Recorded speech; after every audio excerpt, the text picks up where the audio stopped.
Assalamualaikum warahmatullahi wabarakatuh. Om Swastiastu, Namo Buddhaya, Salam Kebajikan.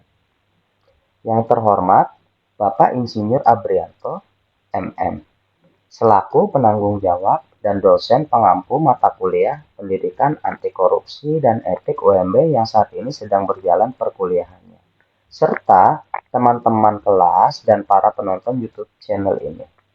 Semoga diberikan kesehatan, kemudahan, dan kebahagiaan selalu untuk kita semua.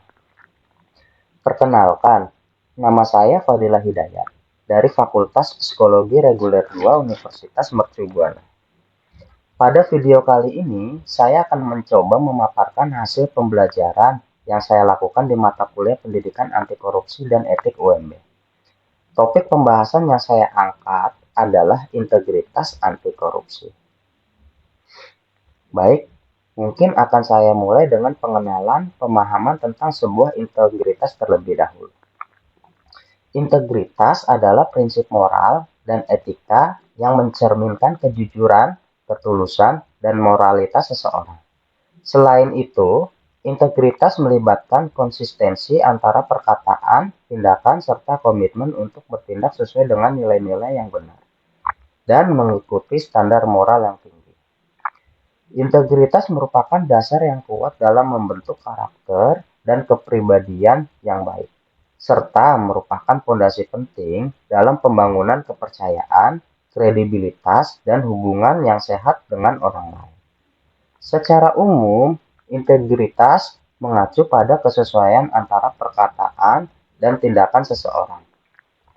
Individu yang memiliki integritas akan memegang teguh nilai-nilai moral dan prinsip-prinsip yang mereka anut, serta bertindak sesuai dengan keyakinan mereka tanpa mempertimbangkan tekanan atau godaan eksternal.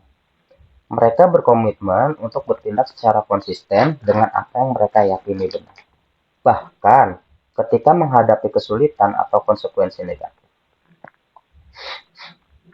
Ada 3 aspek integritas yang akan saya bahas karena menurut saya 3 hal ini sangat melekat dengan kehidupan kita sehari-hari. Karena aspek tersebut melibatkan kejujuran, ketulusan, transparansi dari semua aspek kehidupan, baik dalam hubungan pribadi, profesional, maupun sosial, serta moralitas yang nantinya menjadi sebuah hasil dan bentuk nyata di kehidupan kita yang sedang kita jalani. Pertama, kejujuran adalah elemen penting dalam integritas. Individu yang memiliki integritas tinggi selalu berpegang pada kebenaran, tidak berbohong, atau menyembunyikan fakta. Mereka berkomitmen untuk berbicara dengan jujur dan bertindak secara transparan. Lalu ketulusan. Ketulusan melibatkan kesetiaan pada nilai-nilai moral dan etika yang diyakini. Orang dengan integritas tinggi mempertahankan prinsip-prinsip mereka, tidak terpengaruh oleh tekanan eksternal atau godaan untuk melanggar nilai-nilai tersebut. Mereka bertindak dengan konsistensi dan kesesuaian dengan yang mereka yakini. Lalu moralitas. Integritas juga mencakup moralitas, di mana kemampuan untuk membedakan antara yang baik dan buruk, benar dan salah. Individu dengan integritas tinggi memiliki standar etika yang kuat dan bertindak sesuai dengan nilai-nilai yang diyakini benar dan tepat. Mereka mengikuti prinsip-prinsip moral dalam semua tindakan dan keputusan mereka. Adapun hasil dan bentuk nyata yang dirasakan bagi para individu yang telah menerapkan integritas dengan baik. Biasanya, mereka merasakan 5 poin seperti: individu dengan integritas tinggi berpegang pada nilai-nilai moral dan etika yang diyakini, tanpa terpengaruh oleh tekanan atau godaan. Kedua, integritas membentuk reputasi yang baik, membantu membangun kepercayaan antara individu dan masyarakat. Ketiga, pengembangan integritas melalui etik UMB sebagai pendidikan karakter. Hal tersebut memiliki peran penting dalam memperkuat kepribadian mahasiswa. 4. Melalui pemahaman dan pengembangan integritas, mahasiswa dapat menjadi individu yang jujur, tulus, dan memiliki moralitas yang kuat. 5. Integritas membantu mahasiswa dalam menghadapi tantangan dan mengambil keputusan yang tepat dalam kehidupan pribadi maupun profesional. Dengan menjadikan integritas sebagai prinsip yang dipegang teguh, individu dapat membangun kepribadian yang kuat, dapat dipercaya, dan memiliki dampak positif dalam lingkungan mereka. Integritas juga berperan penting dalam mendorong tata kelola yang baik, pencegahan korupsi, dan menciptakan masyarakat yang adil dan berkeadilan.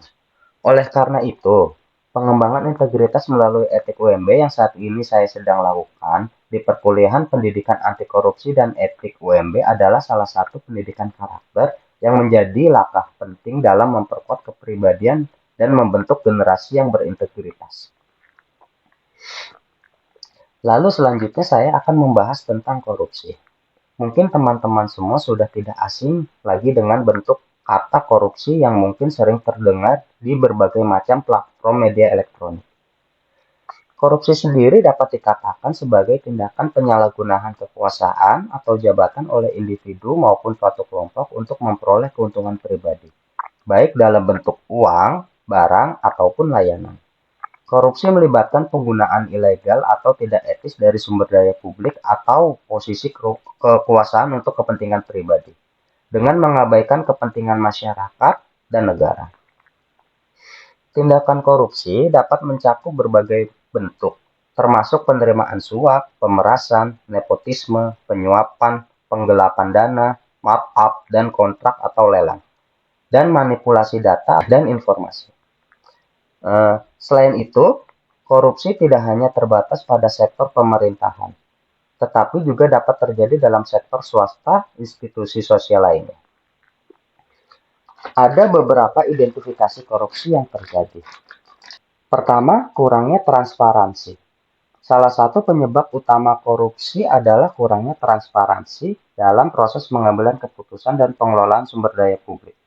Ketidakjelasan atau tidak adanya informasi yang tersedia untuk umum memungkinkan praktik korupsi berkembang dengan lebih mudah. Kedua, lemahnya sistem pengawasan. Kurangnya pengawasan yang efektif dan lemahnya penegak hukum menjadi salah satu faktor penyebab korupsi. Sistem pengawasan yang tidak memadai atau tidak efisien memungkinkan tindakan korupsi terjadi tanpa terdeteksi atau tanpa mendapatkan sanksi yang tegas. Ketiga, budaya yang menerima suap. Budaya menerima suap atau toleransi terhadap praktik korupsi juga menjadi penyebab korupsi yang signifikan. Hal ini terkait dengan peran budaya, norma, dan nilai-nilai yang ada dalam masyarakat yang tidak secara tegas menolak tindakan korupsi. Keempat, ketimpangan kekuasaan dan ketidakadilan. Ketimpangan dalam distribusi kekuasaan, adanya ketidakadilan dalam sistem sosial dapat memicu tindakan korupsi. Ketika individu atau kelompok tertentu memiliki kontrol yang berlebihan atas sumber daya atau kekuasaan mereka dapatkan, memanfaatkannya untuk keuntungan pribadi. Tindakan korupsi salah satu bentuk kerugian masyarakat yang berdampak langsung pada kemunduran pembangunan fondasi suatu negara. Hal ini karena berkaitan erat dengan moralitas suatu ketidakadilan, rusaknya kepercayaan publik, memperburuk ketimpangan sosial, menghambat pertumbuhan ekonomi, dan melemahkan lembaga-lembaga negara. Tindakan korupsi juga berdampak negatif pada penyedia layanan publik seperti pendidikan, kesehatan, infrastruktur, dan keamanan. Karena dana yang seharusnya dialokasikan untuk kepentingan publik disalahgunakan untuk kepentingan pribadi atau golongan tertentu.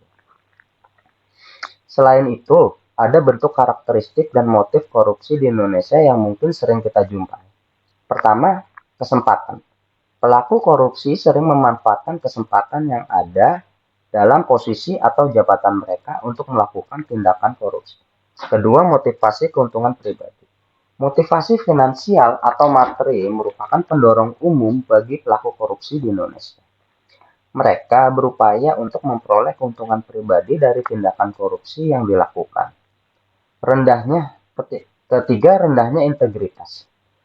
Pelaku korupsi umumnya memiliki rendahnya integritas dan melanggar aturan serta norma etika dalam upaya memenuhi kepentingan pribadi mereka. Keempat, toleransi terhadap risiko. Pelaku korupsi cenderung memiliki toleransi yang tinggi terhadap risiko. hukum atau konsekuensi yang mungkin mereka hadapi jika terungkap. Mereka mungkin merasa dapat menghindari atau mengelak dari resiko tersebut. 5. Rasa kepemilikan yang lemah. Pelaku korupsi sering memiliki rasa kepemilikan yang lemah terhadap tugas dan tanggung jawab mereka sebagai pelayan publik. Mereka cenderung lebih mengutamakan kepentingan pribadi daripada kepentingan masyarakat atau institusi yang mereka layani. Selain karakteristik dan motif korupsi yang disebutkan sebelumnya, penting juga untuk menjadi sebuah catatan bahwa adanya jaringan atau kolusi antara pelaku korupsi dapat memfasilitasi tindakan korupsi. Kolusi ini bisa melibatkan beberapa individu atau kelompok tertentu yang saling melindungi dan saling memfasilitasi untuk memperoleh keuntungan dari tindakan korupsi mereka.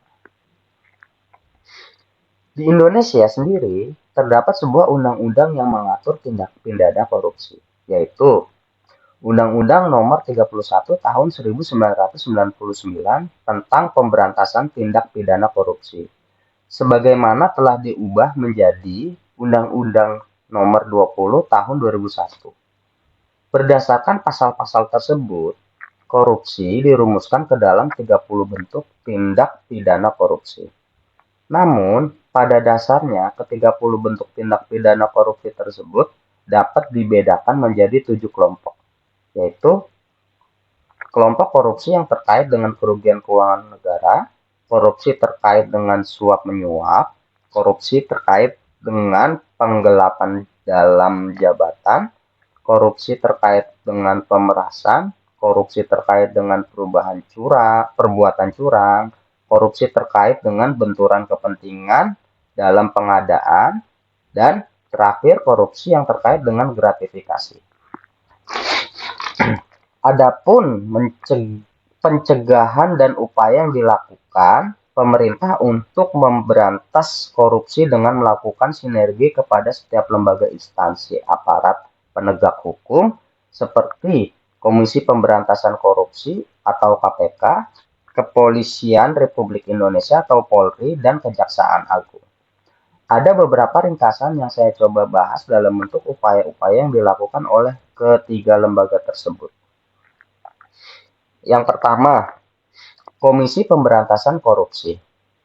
Ada beberapa upaya yang dilakukan oleh Komisi Pemberantasan Korupsi atau KPK untuk mengatasi dan memberantas tindak pidana korupsi. Komisi Pemberantasan Korupsi melakukan sebuah upaya seperti menangani korupsi melalui penyelidikan, penyidikan, dan penuntutan terhadap pelaku tindak pidana korupsi, mengkoordinasikan dengan lembaga penegak hukum lainnya, melakukan pemeriksaan kekayaan penyelenggaraan negara dan pegawai negeri untuk mencegah penyalahgunaan kekuasaan. Selanjutnya, pencegahan dalam upaya pemberantasan korupsi yang dilakukan oleh Kepolisian Republik Indonesia. Upaya yang dilakukan oleh Kepolisian Republik Indonesia diantaranya menyelidiki dan menindaklanjuti kasus korupsi yang melibatkan pelaku di dalam dan di luar kepolisian, meningkatkan kapabilitas dan penanganan kasus korupsi melalui pembentukan satuan tugas khusus seperti Direktorat Tindak Pidana Korupsi, melakukan operasi penangkapan terhadap pelaku korupsi dan menyita aset yang diperoleh secara ilegal. Lalu, pencegahan dan upaya pemberantasan korupsi yang dilakukan oleh Kejaksaan Agung.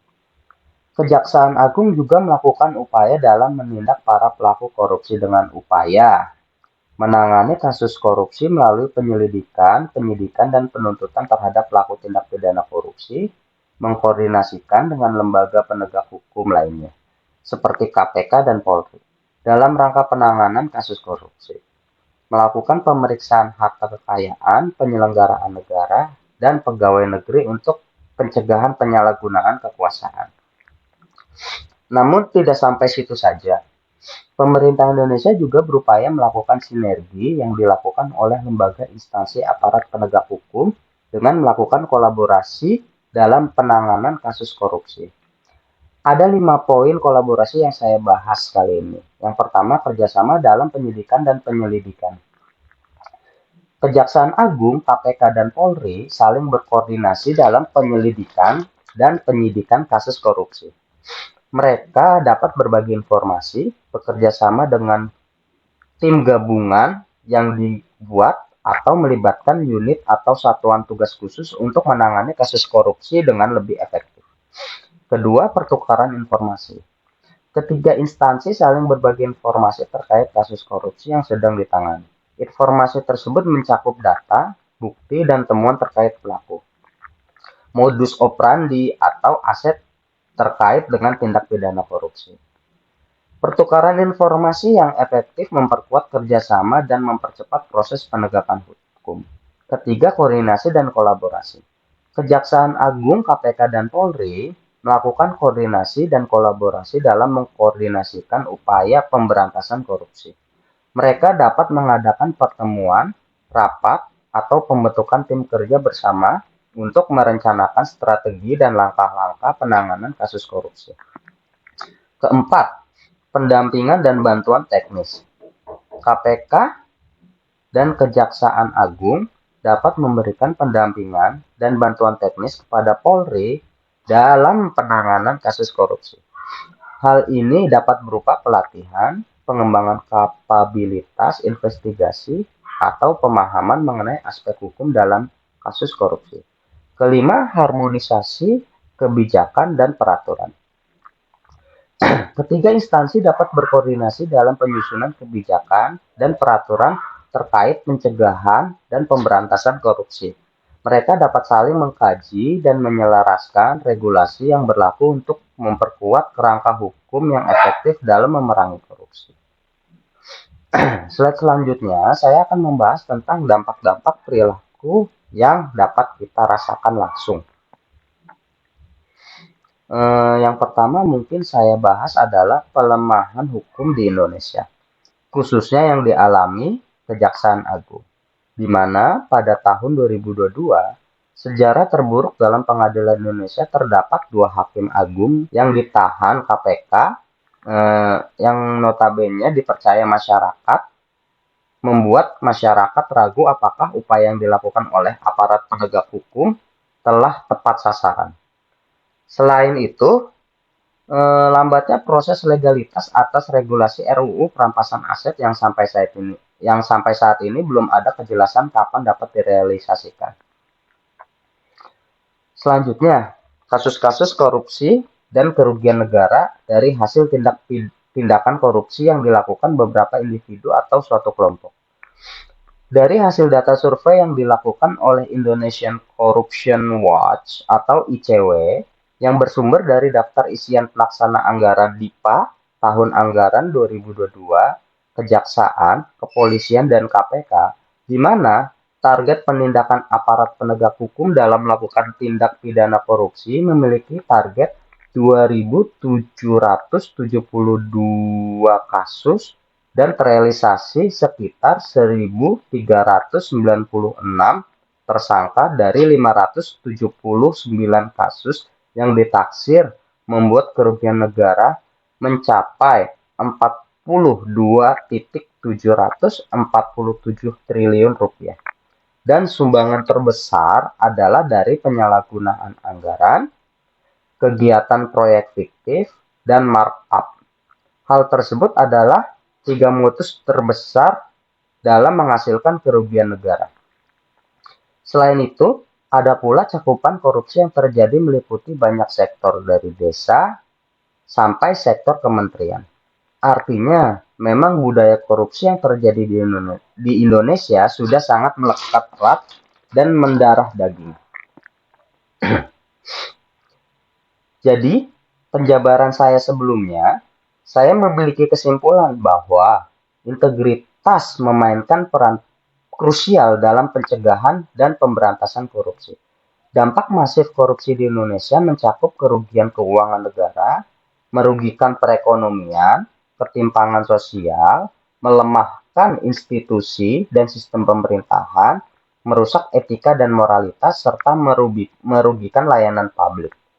Dengan membangun budaya integritas yang kuat dan memperkuat integritas setiap individu dan institusi, kita dapat mencegah dan memberantas korupsi secara efektif, membangun masyarakat yang adil dan berkeadilan, serta mendorong pertumbuhan dan pembangunan yang berkelanjutan. Sekian presentasi yang saya bawakan, kurang lebihnya mohon maaf. Wassalamualaikum warahmatullahi wabarakatuh.